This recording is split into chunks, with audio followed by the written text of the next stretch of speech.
ইয়া আইয়ুহাল্লাযীনা আমানু কু আনফুসাকুম ওয়া আহলিকুম নারা।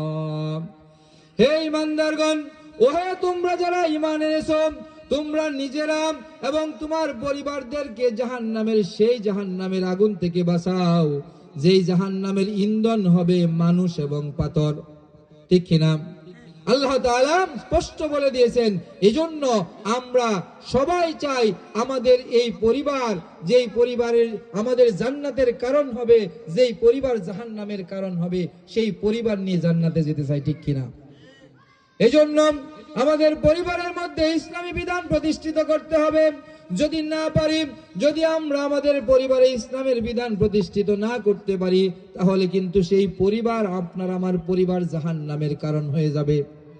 আপনি আমি জান্নাতের ফয়সালা যদি হয়ে যায়, আপনার ধরেন জান্নাতের ফয়সালা হয়ে গেছে, তখন আপনার স্ত্রী আল্লাহ তাআলার কাছে যদি তিনি জাহান্নামী হয়, আল্লাহর কাছে মামলা দায়ের করবে, বলবে, হে আল্লাহ, দুনিয়ার জীবনে আমার যিনি স্বামী ছিল, যিনি আমার কর্তা ছিল, যার কথা শোনা আমার জন্য ফরজ ছিল, যার আনুগত্য করা ফরজ ছিল, তিনি কিন্তু আমাকে ইসলামের দাবি তো করে নাই, ইসলামে চলার জন্য যে সুযোগ দেওয়ার কথা ছিল তা দেয় নাই। সুতরাং আমি যদি জাহান্নামে যেতে হয়, তাকে আগে জাহান্নামে দেব।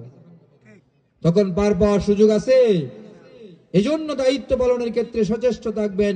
শুধু স্ত্রী অভিযোগ করবে এমনটি নয়, আপনার সন্তান, যদি আপনি জান্নাতে যেতে চান, আপনার সন্তান যদি জাহান্নামে যায়, আপনি যদি সন্তানের হক আদায় না করেন, আপনি যদি সন্তানকে কোরআনের শিক্ষা না দেন, আপনি যদি ইসলামী শিক্ষা তাকে না দেন, আর যদি সে ইসলাম সম্পর্কে না জানে, গাফেল থাকে, সেই দিন আল্লাহর কাছে অভিযোগ করবে। আপনার সন্তান বলবে, হে আল্লাহ, তিনি দুনিয়ার জীবনে আমার বাবা ছিল, কিন্তু তিনি আমাকে কোরআনের শিক্ষায় শিক্ষিত করে নাই, দুনিয়ার লোভে আমাকে স্কুলে পড়িয়েছে, আমাকে ইংরেজি শিখিয়েছে, বাংলা শিখিয়েছে, অঙ্ক শিখিয়েছে, কিন্তু কোরআন শেখায় নাই। এজন্য আমি জাহান্নামে যাচ্ছি। আমি যদি জাহান্নামে যেতে হয়, আমার বাবাকে আগে নিতে হবে। শুধু তাই নয়, এজন্য পরিবারের দায়িত্ব পালন করতে হবে। পরিবারের প্রত্যেকটা সদস্য আপনার বিরুদ্ধে সেদিন দাঁড়িয়ে যাবে।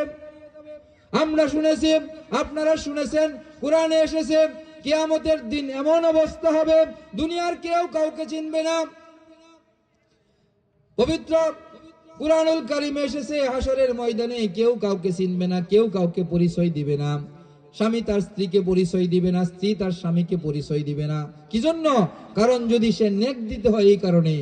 কিন্তু যখন জাহান্নামের ফয়সালা হয়ে যাবে, তখন কিন্তু টিকিট টেনে নিয়ে আসবে। কারণ আল্লাহ রাব্বুল আলামিন ইনসাফ কায়েম করবেন কিয়ামতের ময়দানে, আদালতে, আখিরাতে।